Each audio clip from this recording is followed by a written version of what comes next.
Hello, this is Sunita Mirchia from Inter Real Estate Services. I hope you're having a great Tuesday.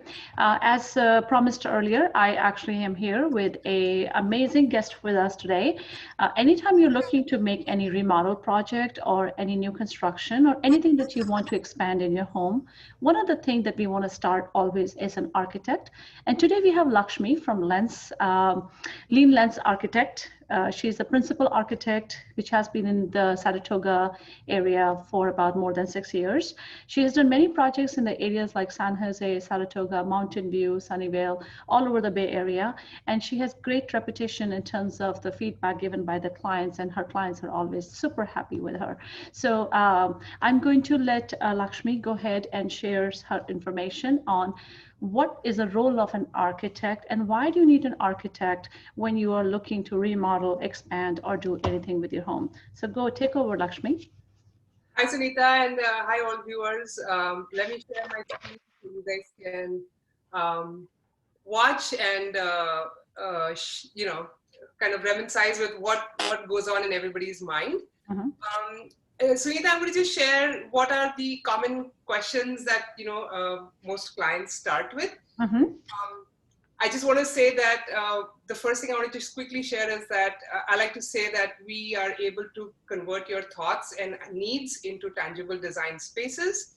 And we ensure that we do that in a cohesive kind of a good way. And my punchline is your vision is our mission. So with that, I'm going to just go quickly through a bunch of slides, which are common FAQs, just to touch on them. Yeah, that makes sense because everybody's situation is specific to their needs and wants, and we're here to kind of give an overview or broad view of what architect is all about. Absolutely, you got it. Okay, first common, very popular question. I want an open floor plan. Can I tear a wall down? So while such changes are very possible, doing them without compromising on your structural integrity is important. So this is sort of where we can make sure that it's done in a safe way. Another popular question, can we add a bathroom or a master suite or an office? Office lately, obviously, because we're all at home, carving out spaces where we can all operate independently is becoming important. And sometimes we have big homes. I'm sure you sell homes which are large and yet don't seem to meet the requirement of the client. So we can help you carve out a space within a footprint or add on to it.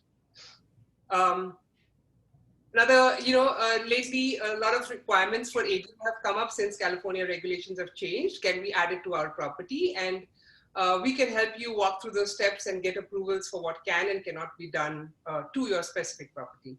Yeah, that's actually an amazing one because not only you can have ADU on an outside, you can actually nowadays can do ADU inside the house, attached to the home or into the garage spaces as well. Absolutely. Yeah, so while you don't have to necessarily imagine it to be a separate one, although the graphic is similar, you can do it within your existing footprint. So that's great, and it gives people additional rental income, and sometimes a secondary space for even a larger family. Okay, property A, property B, another popular question. Sometimes they like two properties and they can't make a choice because they feel they're not sure which addresses their requirements best. So we can do some research and help you understand the property's nuances before you even invest in it. So I guess one of the good examples for that one would be like if someone has an architect that they want to expand certain square feet, but the layout of the land and the layout of the house may not be very conducive in terms of financial investment that has to go in that house. And you can come in and say, in this one, it'll be a lot easier and better. And you have good flow in the house versus B, where you may not be able to achieve what you're looking to for. Exactly. And very often, sometimes people have like, okay, we have this budget right now, we can only afford to buy this house, but does it have the potential to become our house in the next 5 years? So even being able to visualize that, even before investing, sometimes is a great eye-opener for, clients at the start. So, again, a lot of us buy our homes because of location. The real estate punchline, location. One location. But sometimes the property doesn't feel like your home, maybe doesn't reflect your style or your, your needs. So we can sort of take these homes and sort of make it, like I like to say, we can take it from a house and make it your home.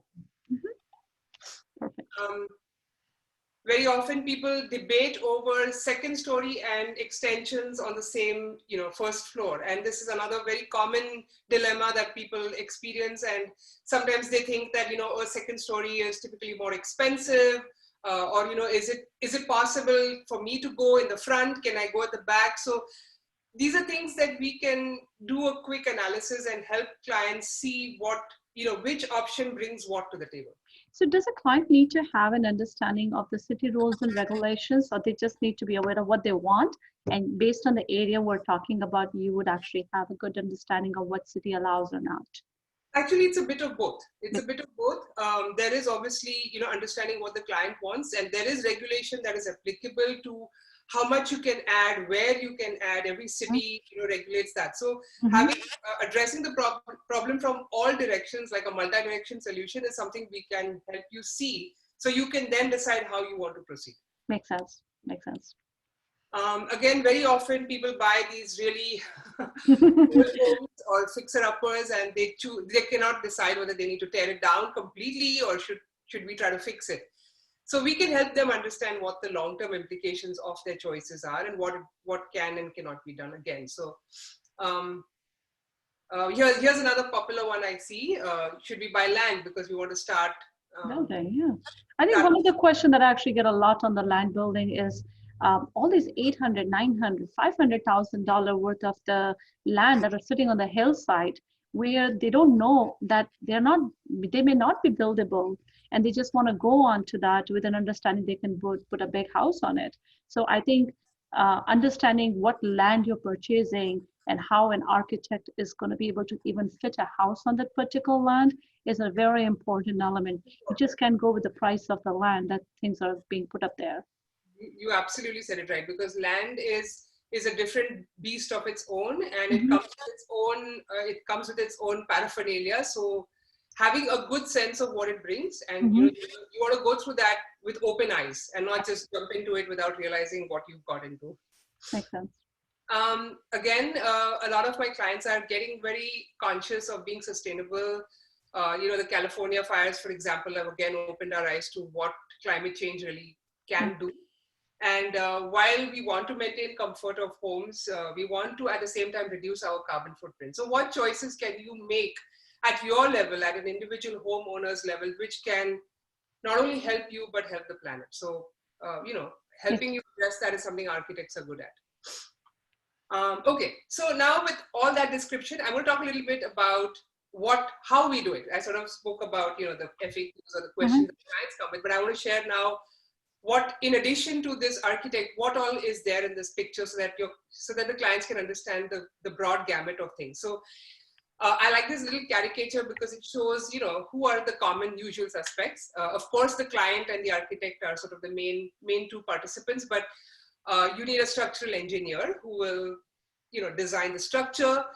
Title 24 helps us calculate energy calculations. There is a lot of green requirements. So there's a green consultant. Sometimes we have to do a soils report. So there's a soil surveyor. Sometimes some cities require a boundary survey. So we need a boundary surveyor. So these are all the members that put together a team that the city will look for when we submit for approval. Oh my God, that's a lot of people. Yeah. Oh my God, okay. It's overwhelming for clients because they're like, oh my goodness, I mean, now, we have to talk to 5 more people. But I guess one way of sharing that is you can visualize the architect as sort of the orchestrator of the band, the head of the band, and can plug in all these different consultants to create this holistic package. So you know that your first person is the architect, and then they should be able to bring all these resources up for you so that then you can go to the city with a comprehensive, detailed package to get you an approval. Okay. So it sounds like that it's not, when people think remodel, they can just hire a contractor. No, you got a lot of people that you have to deal with. And I think this series of how you from remodel to rebuild that we are going to be doing, and picking up different consultant that you need in these projects is a very big eye opener, that it's just not contractor and you can build it. In fact, I don't even mention the contractor yet because we haven't even got to the point where we need a contractor. This is all before the contractor even shows up. Yeah. So as you can see, there are many facets that need to fall in place before this contractor is brought on, and then we can discuss his piece. Okay, so what do we do and how do we do it? We go through different phases and steps. And, there are different ways to get to it, but these are usually the big picture items, the big phases that we help you walk through to get to that end result. Again, while we're on the subject of contractors, we can help you pick them, because once we have this approved set, like this graphic has this set on the table, now we have the approval from the city. Now we involve contractors and then compare quotes and estimates, and we can help you see if it is actually apples to apples. So we can help with that as well. I'm just going to do a short mention also of how are architects different from design build firms, because I get this question a lot, and it's a valid question because design build firms seem like that one-stop shop.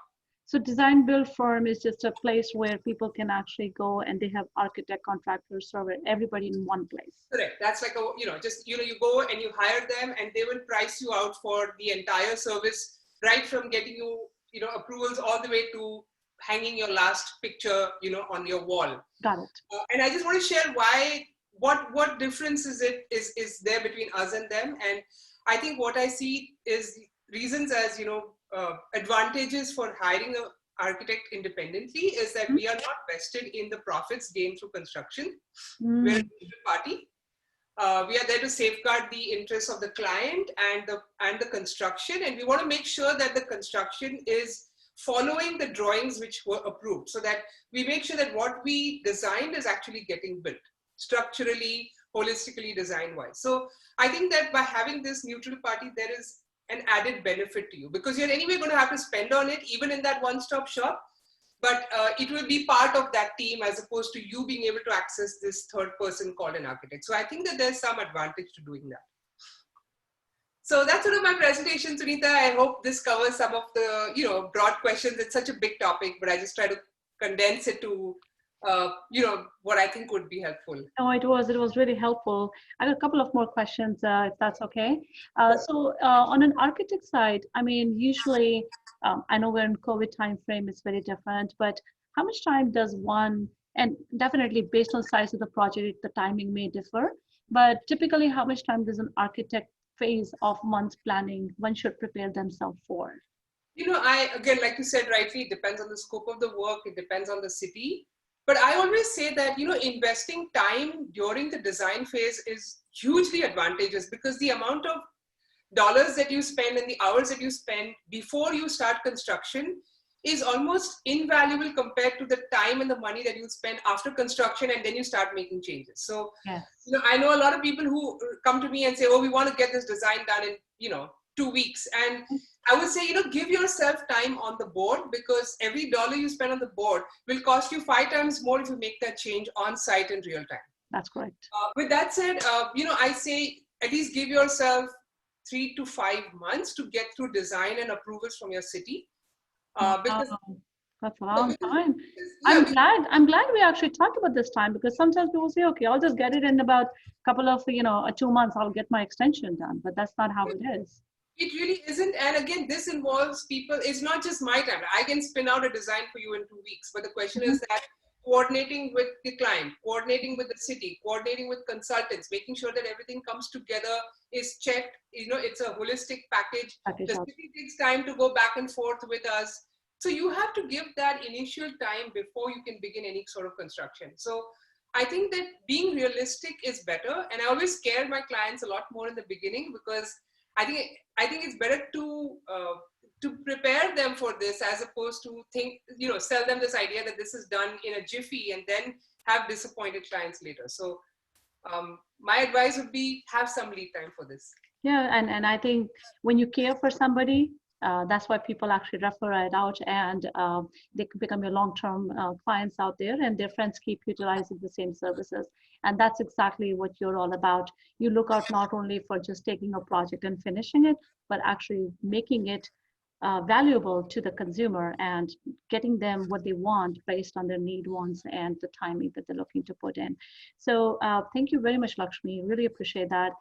So viewers, why did we pick architect as one of the first topic before we are starting this new series about from the remodel to the rebuild is because architect is a first thing where you actually have to start with before you're thinking of any remodel and any kind of a reconstruction project. And if you start, as Lakshmi clearly said, that if you're going to invest your time right now in the architect part of it, you're going to reap the benefit when you're doing construction, because you will know exactly how it is all going to turn out for you. So reach out to us at any time. Leave us a mark in a question in the bottom out there, or reach out to Lakshmi. Her contact information is right there. Lakshmi from Lean Lens Architect, 408-203-7814. Or you can visit the website www.leanlens.com, which actually has the entire profile about the Lakshmi's work and her client's testimonials as well. So thank you for watching, and we're going to continue with the series, and let us know if you have any question at any time. Thank you, Lakshmi. Thank you, Really appreciate that. Thank you. Bye-bye.